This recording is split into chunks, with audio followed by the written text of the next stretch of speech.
Chers abonnés et téléspectateurs, bienvenue une fois de plus dans notre réalisation qui renferme le registre socio-humanitaire. En République démocratique du Congo, province du Nord-Kivu, en ville de Goma, en cette période pluvieuse, l'espace de la route délabrée du quartier Katoi est confondu à un fleuve qui déborde. Cela est justifié par la présence d'une grande quantité d'eau stagnante en cette partie de la ville de Goma, le siège des institutions provinciales du Nord-Kivu en République démocratique du Congo. David Wakilongo, coordonnateur provincial du mouvement citoyen Génération Positive RDC, appelle le gouvernement provincial de s'y investir afin que les Gomatraciens redorent l'image de la ville touristique. Ici, nous sommes au niveau de Katoi. Katoi, précisément à l'entrée du commandant Bête.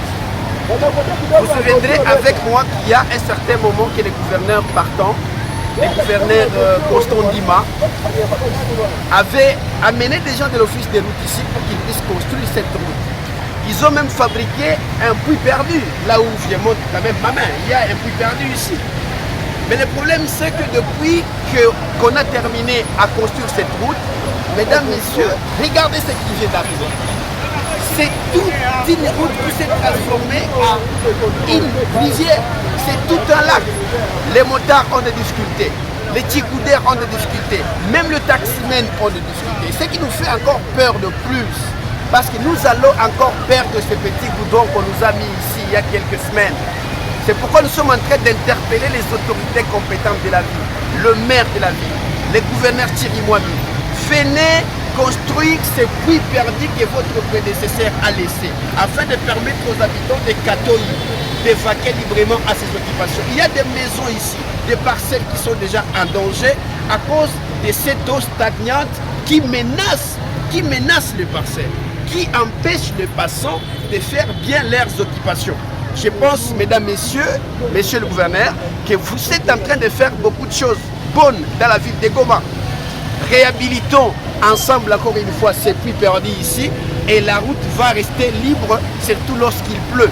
C'est chaque fois quand il pleut, monsieur le gouverneur, que la route Katoi-Mutinga devient toute une rivière. Et je pense que vous avez la sensibilité parce que vous l'avez fait au niveau de Ndosho. Vous avez prouvé de quoi vous êtes capable. Vous êtes en train également de le faire au niveau des ports. Vous êtes en train de réhabiliter des routes. Je pense que les faisant également ici à Katoi, les habitants de Katoi seront vraiment reconnaissants envers vous. Nous espérons que dès que ce message va vous parvenir, monsieur le gouverneur, vous allez dépêcher de toute urgence une équipe pour qu'ils viennent réparer le puits perdu que monsieur Constant Ndima avait laissé sans inachevé, cause pour laquelle cette eau stagnante est en train de menacer encore une fois la population. Nous espérons que, messieurs, vous êtes en train de faire de bonnes choses et les habitants de Katoi vous seront reconnaissants. Merci. Chers téléspectateurs, merci de nous avoir suivis. Prenez soin de vous, abonnez-vous sur notre chaîne si vous ne l'êtes pas encore et n'oubliez pas de partager cette réalisation aux autres.